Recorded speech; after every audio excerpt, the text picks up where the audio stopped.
Police search for another suspect in connection with yesterday's school shooting. We have the latest updates on that story.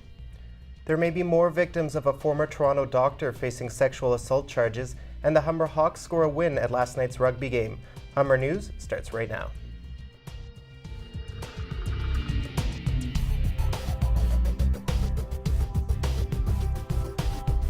Hello, it's Friday, October the 1st, 2010. Welcome to Humber News, coming to you from the Broadcast Center here at the North Campus. I'm Jessica LeBerge. Thanks for joining us. And I'm Phil Heidenreich. Ahead on our show, we have all your news, sports, and entertainment highlights, as well as your 5-day weather forecast. But first, Jessica has our top story.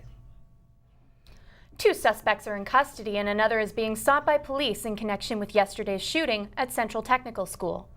Police say the shot was fired inside the building. A bullet shell was recovered in a stairwell. Although no one was injured, students were kept under lockdown for hours until police cleared the school.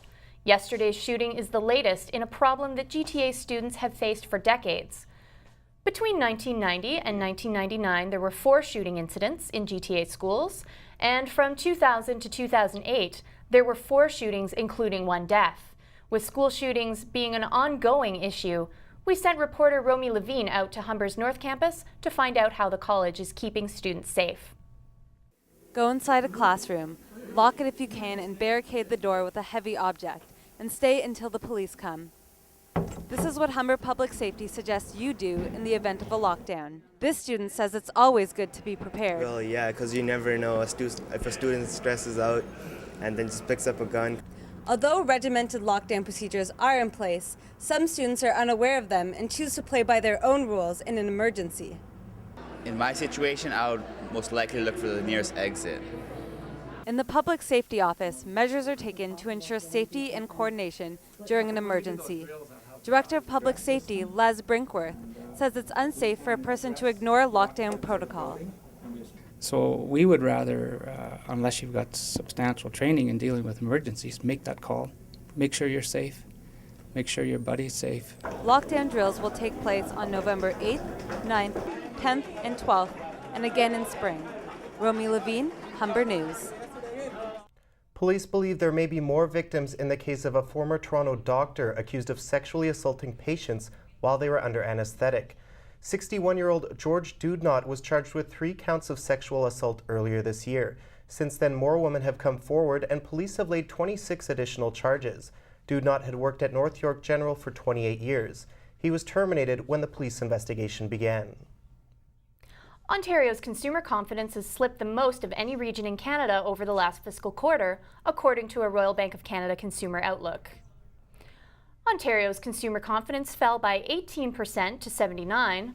Overall, outlook of the economy took a steep slide as well, with only 28% of Ontarians believing the economy improved over the last 3 months. 27% believe the economy will get better in the next quarter, a decrease of 10 points. And only 46% think it will improve in the next year. Torontonians will have to wait a bit longer for a quick payment method on the TTC. The TTC board has decided to hold off on implementing an open payment fare system. This system would allow riders to pay with a credit card, debit card, or cell phone.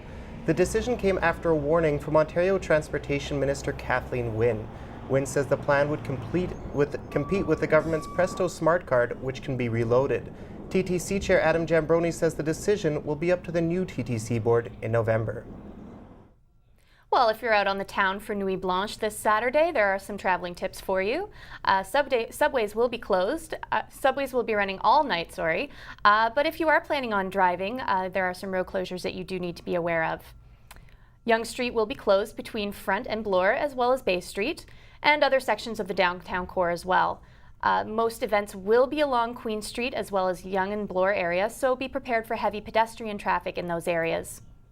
And you can stay tuned for more Nuit Blanche coverage with Crystal Burney in entertainment. Have you ever wanted to travel to all 7 continents? Well, now you can, at least virtually.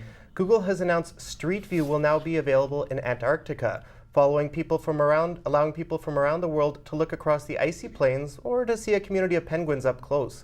Although Google received some backlash from privacy advocates over Street View, the company says it hopes the feature will help people navigate around their own neighborhoods and around the world.